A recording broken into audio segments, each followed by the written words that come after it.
انسان دوستوں، السلام علیکم۔ اللہ کے نام کے ساتھ جس کی رحمت پرجوش اور شفقت رحیمی ابدی ہے۔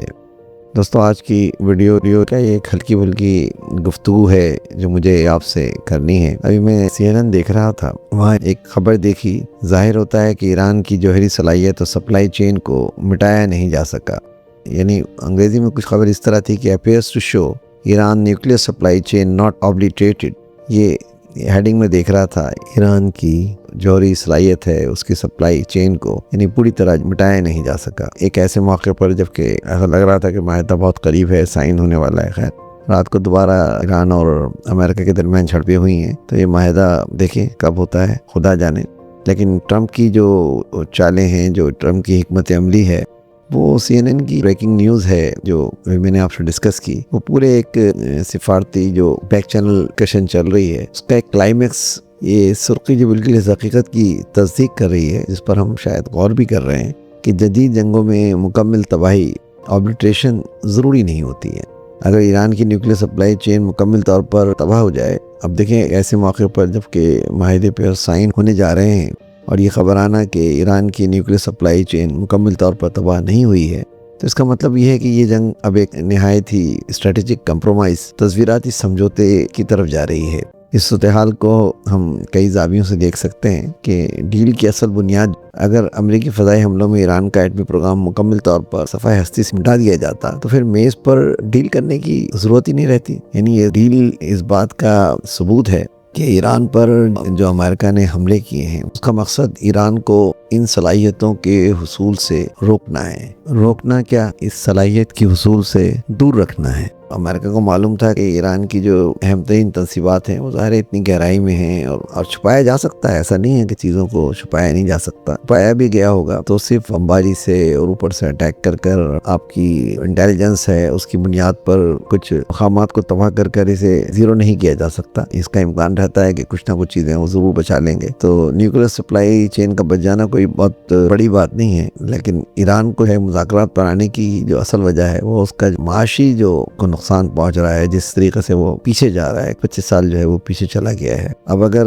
اس کا ایٹمی پروگرام بچ بھی جاتا ہے تو بس اس کی ایک فیس سیونگ ہے، لیکن در حقیقت اب اس کو ایٹمی پروگرام کو چلانے کے لیے اس کی معیشت بہت کمزور ہو چکی ہے۔ تو CNN کی ہیڈنگ ہے، یہ اصل میں دونوں لیڈروں کی حکمت عملی کو، دونوں طرف کے جو لیڈر ہیں، وہاں تو پتہ ہی نہیں لگ رہا کہ لیڈر کون ہے، کہ یہاں سے ٹرمپ کی بھی جو حکمت عملی کو واضح کرتی ہے۔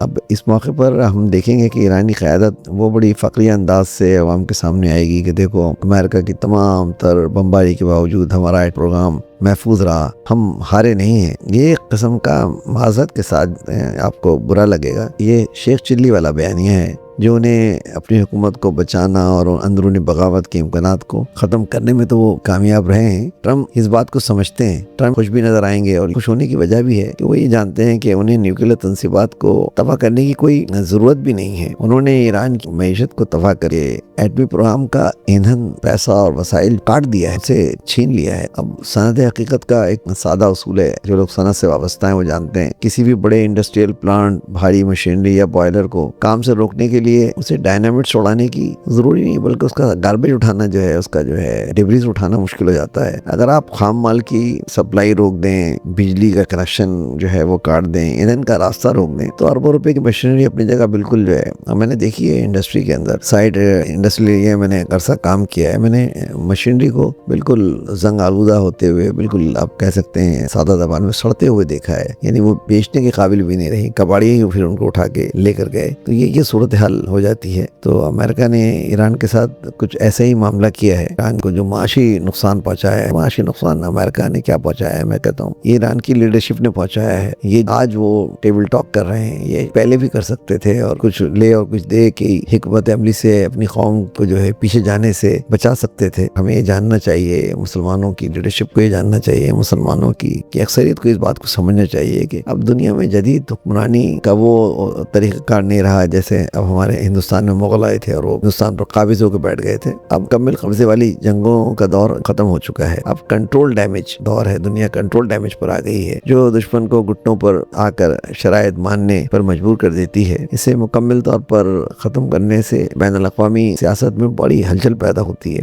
اور اس ریجن کے اندر قیادت کا ویکیوم بھی پیدا ہوتا ہے، اور یہ کوئی سمجھداری نہیں ہوتی۔ یہاں یہ پھر سوال پیدا ہوتا ہے کہ جب ایرانی عوام پہلے ہی پانی، روزگار، بنیادی سہولتوں کو ترس رہی ہے، وہ سنیں گے کہ اربوں ڈالر کا ایٹمی پروگرام تو بچ گیا لیکن ان کی معیشت تباہ ہو گئی، تو کیا وہ اس فقریہ ڈیل پر جشن منائیں گے یا اپنی قیادت سے اپنی روٹی، کپڑا، مکان کا حساب مانگیں گے؟ میرے خیال میں، میرا ذاتی خیال یہی ہے کہ جس طرح ایرانی لیڈرشپ فقریہ نفسیات میں جیتی ہے، عوامی نفسیات بھی کچھ ایسی ہی ہے، اور ظاہر ہے یہی عوامی نفسیات ہی ہماری لیڈروں کی نفسیات بنتی ہے جسے وہ کیش کرتے ہیں۔ تو وہ بھی فی الحال تو لیڈروں کی فقریہ نفسیات کا حصہ بنیں گے، نعرے لگائیں گے، لیکن وقت گزرنے کے بعد دال روٹی کا بھاؤ جب قوت خرید سے باہر ہوگا تو سوچیں گے اور سوچتے رہیں۔ تو یہ ایک چھوٹا سا میرا میسج تھا جو آج میں آپ سے دینا چاہ رہا تھا۔ امید ہے کہ یہ میسج آپ کو پسند آیا ہوگا۔ پسند آئے تو میری ویڈیو کو لائک کیجئے، میرے چینل کو سبسکرائب کیجئے۔ آپ کا وقت دینے کا بہت بہت شکریہ۔ آواز و پیشکش